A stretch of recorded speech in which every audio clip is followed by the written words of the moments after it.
I was just reading your story earlier this morning.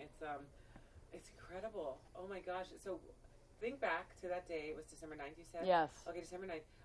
And Kaylina, did you have a history of heart problems, or what happened? Basically, Well, I do have Marfan syndrome, but I don't really know exactly what happened. As far as I know, I don't think anything really got figured out as far as exactly what happened and why I had a cardiac arrest. So what were you doing that day prior to when you went in your room? I had actually just gotten back from a bike ride. Just a normal bike ride? Yep. Yeah, I bike every day. I just had gotten back from a bike ride and went up to my room, and that's when it happened. What's the last thing you remember? I actually don't really remember that day very clearly, but I actually have been having a little bit of recollection of that day. I remember opening up a letter that I had gotten from someone, and I remember laughing at something that he had said in the letter. But that's it that I remember from that day. Yeah. Okay, Mom. So what happened? Yeah. Well, when she went upstairs, it was getting close to dinner time, and I remember saying to her, "Oh, come back down, soon because we want to eat dinner. It's just going to be the normal, eat dinner, watch a Christmas movie because it was, December 9th. And it was really quiet downstairs, and I remember her hearing that sound. And I looked at Kelly, and I was like, what was that? He goes, I don't know, I didn't hear anything. And I said, okay. So then I went back to my reading, and I hear it again. And I'm like, Kaylina, what are you doing up there? Are you messing with us? Can you hear me? Come on down for dinner. No response. I'm like, okay. Then I've heard it now twice. I'm thinking, okay, something. Caleb, go grab your sister. Caleb is our 14-year-old son, who is the one who actually initially found her. And with panic in his voice, he said, Mom, Dad. And we ran up. And the sight we saw was an unforgettable, something no parent should ever have to see. Our child was lying there on the bed, already gone. I think you're in shock mode, so you think that they've passed out. And Kelly literally, you can see that she's very tall, scooped her body up like you would hold a baby. And we're just like, Kaylina. And he's like, call 911, call 911. And by then I think I remember thinking, oh my word, this isn't happening.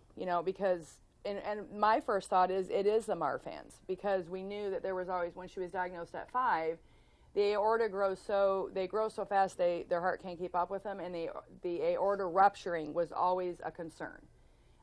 We found out later that wasn't it at all. And but anyway, we get on 911. We get this wonderful operator named Tyler who, instructed us to lay her back down on the bed and put her head back and start compressions, which Kelly did. So I have the phone on speaker. We're listening to him help us count.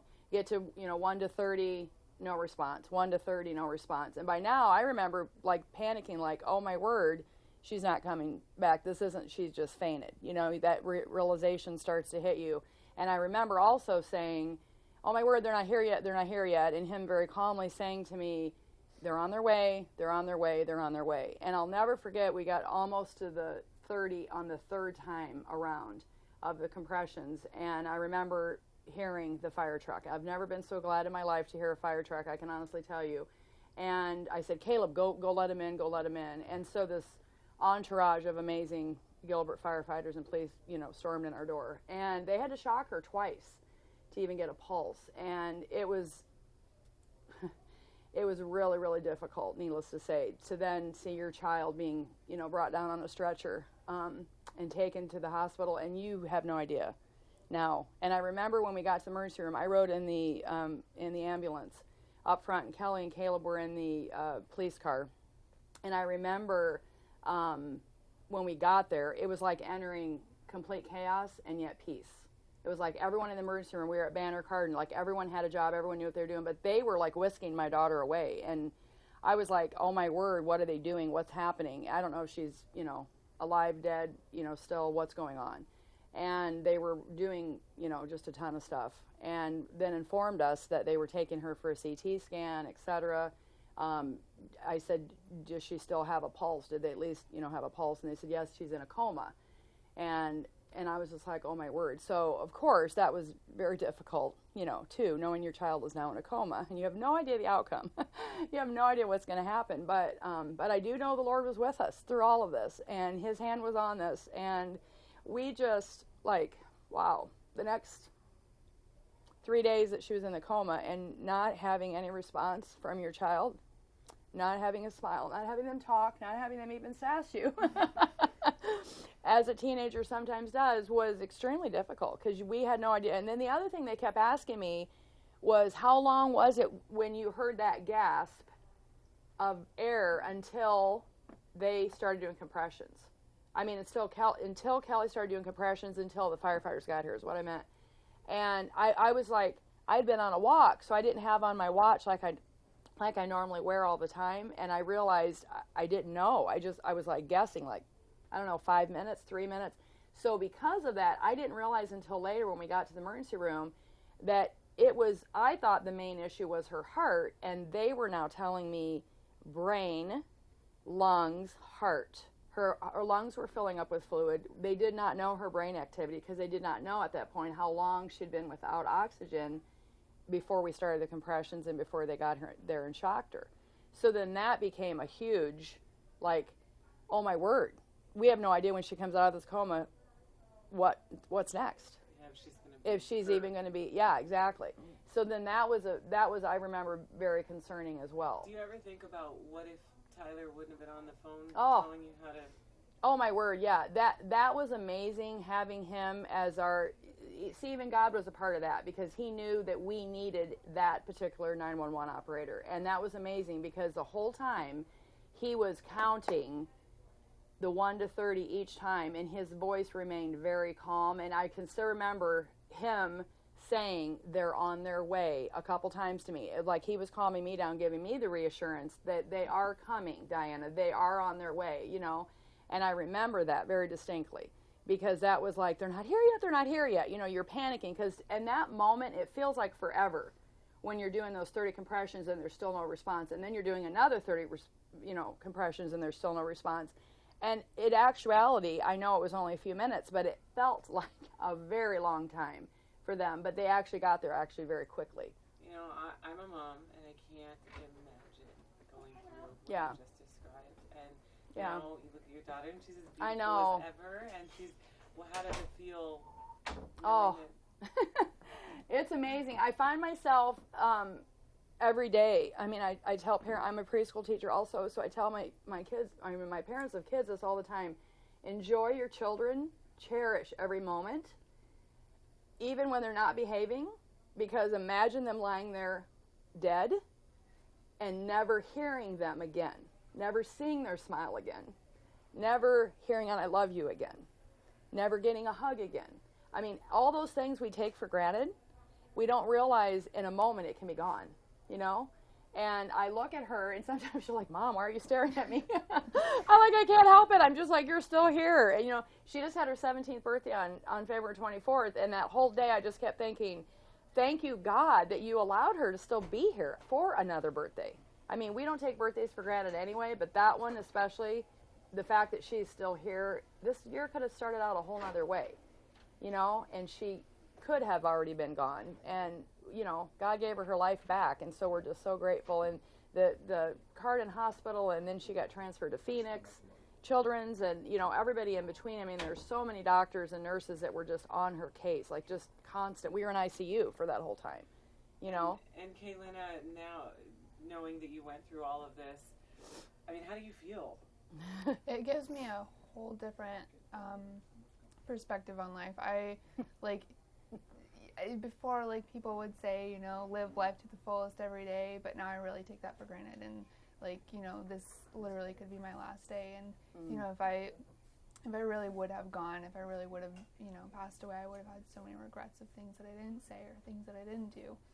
So just really actually living every moment to the fullest. And knowing that you can look at Tyler now, and just knowing he was such an instrumental part of saving your life. I mean, what do you say to someone that essentially saves your life? Oh gosh, there really aren't words. There aren't words at all for that. For my mom or my dad. My dad was doing compressions the whole time, and he was on the phone. So I really have absolutely no words for any of them. Yeah. Just, thank you a million times. They, I understand this call with Kaylina was specifically personal to you. Yes. Tell me about that. It's personal for me because, as a 911 operator, we help people every day.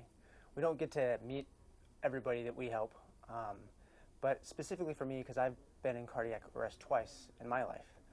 One time I was in Pueblo, Colorado, and was with my friends, and a deputy, they called 911 when I went down. A deputy came over and did CPR, and finally I came out of it, thank God. And then later on in life, a couple of years later, after I was married, visiting down here in Chandler, because I'm originally from Denver, Colorado, was living there. We were down visiting my in-laws, and I went to go lay down for a nap, and I distinctly remember feeling that my chest hurt, and I sat up to go get my wife, and apparently I never made it out of the room. And my mother-in-law, ironically like Diana, could hear something and said, something's not right, go check on Tyler. My wife said, Mom, don't worry about it, he's taking a nap, let him rest. And she said, no, you should go check on him. So to appease her mom, Marie, my wife, walked back to the bedroom to check on me, and there I was laying on the floor, and she rolled me over and started CPR.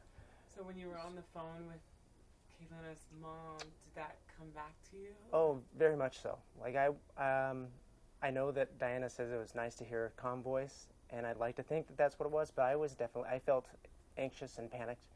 Like I was pacing myself as I was doing the compressions. Like the firefighter and the paramedics they weren't getting there fast enough. They were going as fast as they would, and I would tell people all the time they're on their way. But in my mind, it still wasn't fast enough, as always.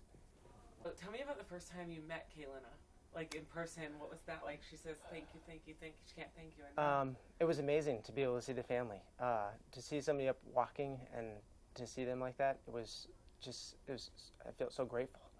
To be able to see that, and really is appreciation for me as well, to be able to see the outcome of something. So often, like I said before, as a 911 operator, we pick up the phone, we deal with it for the minute, 2 minutes, 30 seconds, however long I'm on the phone. I hang up the phone, I never hear the end of it. To be able to hear the end of it and then to actually meet this person is incredible. And it's so cool to put a face with what I do. I don't get to see those things, so I make a mental image of what it might look like in my head, but it's never the same. But to see a family and to see that it's very personal is so amazing for me. Do you feel like a hero? No. I feel like I feel grateful because I did what I was trained to do. Like I did what I would do for the next person, and I'd do it again. But I feel to pay it forward. I can't thank the deputy enough that saved my life. I can't thank my wife enough when she saved my life and all the things that I've gone through. But to be able to pay it forward and see that it's moving forward is so amazing to me. Thank you so much.